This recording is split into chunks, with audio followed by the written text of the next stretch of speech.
নমস্কাৰ সকলোকে মোৰ নতুন ভিডিঅ'লৈ আপোনালোকক সকলোকে স্বাগতম জনাইছোঁ। আজি দেখাবলৈ ওলাইছে মই হাঁহৰ মাংসটো মই কেনেদৰে বনাইছোঁ বলক চাওঁ। ইয়াতে হাঁহৰ মাংস লৈছোঁ 5 গ্ৰাম কাটি থৈ দিয়া বিলাহী, আলু, পিঁয়াজ আৰু আদা নহৰু পিছাখিনি মই মিক্সিত পিচি লৈছোঁ। আনফালে মানুহজনে চৌকাত জুই ধৰি কেৰাহীত তেল গৰম হ'বলৈ দি দিলে। এই কেৰাহীত যেতিয়া ভালদৰে তেলখিনি গৰম হৈ আহিল তাত দিলে 2টা শুকান জলকীয়া আৰু কাটি থৈ দিয়া পিঁয়াজখিনি। সেই পিঁয়াজখিনি ব্ৰাউন হোৱালৈকে ৰাখি দিলে। পিঁয়াজখিনি যেতিয়া ভালদৰে ব্ৰাউন হৈ আহিল তাত দিলে হাঁহৰ মাংসখিনি। এতিয়া মাংসখিনি ধুনীয়াকৈ অলপ সময় লৰাই দি তাত দি দিলে আদা নহৰু পিছাখিনি। এতিয়া আদা নহৰু পিছাখিনি কেঁচা গোন্ধটো যোৱালৈকে ভালদৰে ঢাকনি দি ভাজি ল'লে।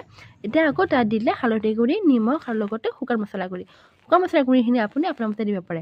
এতিয়া তাত দি দিলে আকৌ কাটি থৈ দিয়া আলু আৰু বিলাহীখিনি অলপমান ডাঙৰ কৰি দিছে দেই। এতিয়া মাংস ভাজ খোৱালৈকে বিলাহীখিনি ভালদৰে ভাজ খাই দিব। মাংস যেতিয়া ভালদৰে ভাজ খাই আহিল কেৰাহীত অলপ ৰাখি দিলে আৰু তাত দি দিলে এতিয়া গৰম পানী। এতিয়া গৰম পানী দি ভালদৰে আঞ্জাখন উতলকাৰ অহালৈকে ৰাখি দিলে। আঞ্জাখন যেতিয়া ভালদৰে ডাঠ হৈ আহিল তাত মই দিলোঁ কাটি থোৱা ধনিয়াখিনি। সঁচাকৈ আঞ্জাখন খাবলৈ বিৰাটেই সোৱাদ হৈছে। মোৰ ভিডিঅ'টি যদি চাই ভাল লাগিছে তেনেহ'লে প্লিজ লাইক, কমেণ্ট আৰু শ্বেয়াৰ কৰি দিব। Bye bye.